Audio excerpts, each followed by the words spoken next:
Hi hello welcome back to our channel. ఈరోజు నేను tomato మునక్కాయ కర్రీ అయితే చేయబోతున్నా. ముందుగా మన ఛానల్ ఎవరైనా మొదటిసారి చూస్తున్నట్లయితే సబ్స్క్రైబ్ చేసుకోండి, అలాగే లైక్ చేసి షేర్ చేసి కామెంట్ చేసేయండి.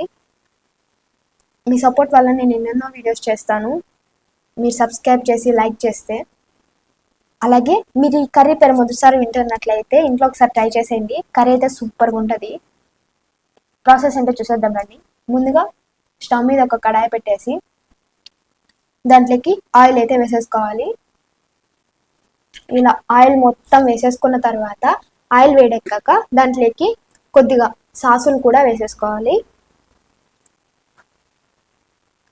అలాగే జీలకర్ర, మీడియం సైజులో ఉన్న 2 ఆనియన్స్ని చిన్నగా కట్ చేసుకొని వేసుకోవాలి. కొద్దిగా కరివేపాకు,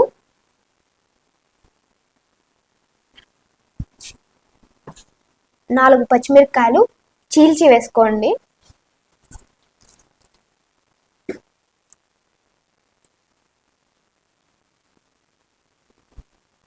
ఇప్పుడు వీటన్నిటిని బాగా కలిపేసుకోండి.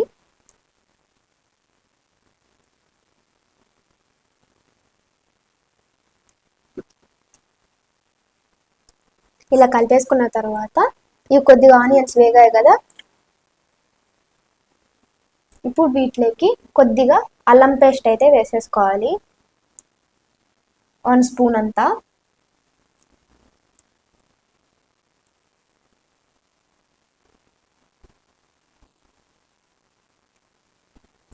అల్లం పేస్ట్ వేసుకున్న తర్వాత బాగా కలిపేసుకోండి, అల్లం పేస్ట్ స్మెల్ పోయే వరకు. అలాగే పచ్చివాసన పోయిన తర్వాత దీంట్లోకి చిన్నగా కట్ చేసుకున్న మునక్కాయ ముక్కలు వేసేసుకొని బాగా కలిపేసుకోండి ఆయిల్లోకి. ఇలా కలిపేసుకున్న తర్వాత దీంట్లోకి తగినంత ఉప్పు, చిటికెడంత పసుపు వేసేసుకొని బాగా మిక్స్ చేసేసుకోండి. అదేంటక్క ముందు టమోటాలు వేస్తారు కదా, మీరేంటి మునక్కాయలు వేసి ఫ్రై చేస్తున్నారు అంటారా?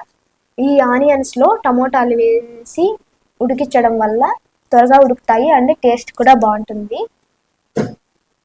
ఇలా కలిపేసుకున్న తర్వాత కొద్దిసేపు మూత పెట్టేసి ఒక 5 మినిట్స్ లో ఫ్లేమ్లో ఉడికించిన తర్వాత మూత తీసేసి దాంట్లో నేను చిన్నగా కట్ చేసుకున్న 3 టమోటాలని వేసేసుకుంటున్నాను. వేసేసుకొని ఇలా బాగా కలిపేసుకోండి.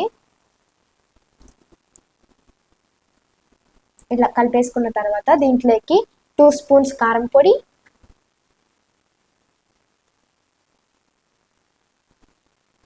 1 స్పూన్ ధనియాల పొడి,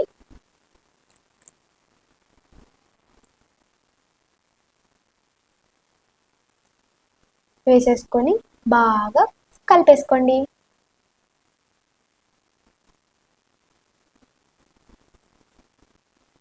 ఇలా కలిపేసుకున్న తర్వాత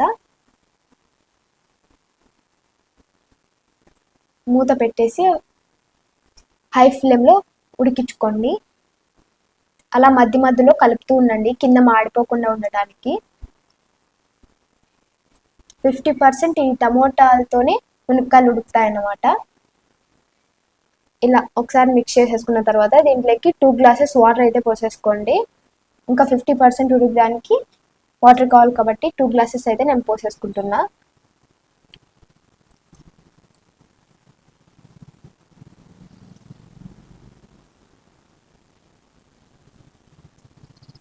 ఇలా పోసేసుకొని బాగా కలిపేసుకోండి. కలిపేసుకున్న తర్వాత మూత పెట్టేసి ఉడికించుకుంటుండండి. ఇలా కొద్దిసేపు తీసిన తర్వాత ఇలా ఉడుకుతూ ఉంటుంది. మీరు మధ్యలో అప్పుడప్పుడు కలుపుతూ ఉండాలి, లేకపోతే మాడిపోతుంది అనమాట. ఇలా తీసి ఒకసారి చూడండి. దీంట్లోకి ఇప్పుడు మేము కొద్దిగా కసూరి మేతి అయితే వేసేసుకుంటున్నాను.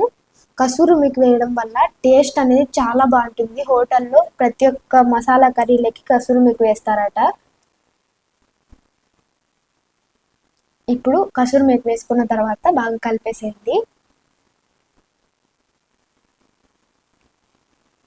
ఈ కర్రీ మీ ఇంట్లో ట్రై చేసి ఎలా వచ్చిందో నాకు కామెంట్ సెక్షన్లో కామెంట్ చేసేయండి. ఎందుకు అక్క అట్లా తింటున్నావు అనుకుంటున్నారా? లేదండి, అది ఉడికిందా లేదా అని చూస్తున్నాను. నాకు ఆల్మోస్ట్ బాగా ఉడికిపోయింది. నచ్చితే లైక్ చేయండి, షేర్ చేయండి, కామెంట్ చేసేయండి, సబ్స్క్రైబ్ చేసుకోండి ఫ్రెండ్స్. ఇలా మూత పెట్టేసి గిన్నెలోకి సర్వ్ చేసుకొని తినేయడమే. నచ్చిందా? అయితే సబ్స్క్రైబ్ చేసుకోండి. Bye guys.